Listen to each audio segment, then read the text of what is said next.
જો હું વાત કરું પિતાની, આગળ મેં માનો વિડીયો બનાવ્યો હતો અને સારા એવા વ્યૂ આવ્યા હતા. તો આજે વાત કરવી છે પિતાની. પિતા એટલે કેવું પાત્ર? પિતા એટલે પોતાની લાગણી પરિવારને ન દર્શાવી શકે પણ પરિવારની દરેકની લાગણી પોતાની પાસે રાખે એ પિતા. પિતા માટે વધારે કદાચ સાહિત્ય લખાયું નથી કે વધારે કાંઈ લખાયું નથી, પણ પિતા માટે જે કાંઈ પણ લખાયું છે એ મજબૂત લખાયું છે.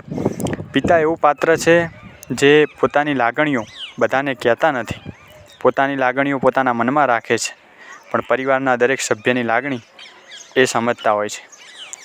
પોતાની વાતો બીજાને શેર કરતા નથી, પોતાનું દુઃખ બીજાને શેર કરતા નથી, પણ એ બીજાનું દુઃખ પોતે લઈ લેતા હોય છે. પોતે તડકામાં બેસી અને પરિવારને છાંયડો આપે એ પિતા. પોતે પોતાની વસ્તુઓને જતી કરે અને પોતાના પરિવારને જે વસ્તુની જરૂર છે એ લઈ આપે એ પિતા.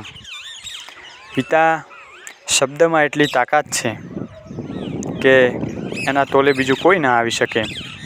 પિતા વિશે બીજી વાત શું કરું, પણ પિતા પાત્ર એટલું મજબૂત છે કે પોતાના સપનાઓ પણ કદાચ ક્યારેક બાળકને કહી દેતા હોય છે. એ પૂરા કરે ના પૂરા કરે એ એની ઈચ્છા છે, પણ ક્યારેક સપનાઓ પોતાના બાળકને કહી દેતા હોય છે. તો બસ વધારે કાંઈ કહેવું નથી.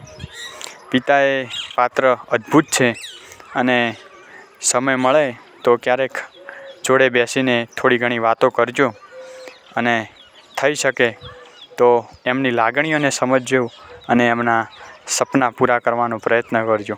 Thank you.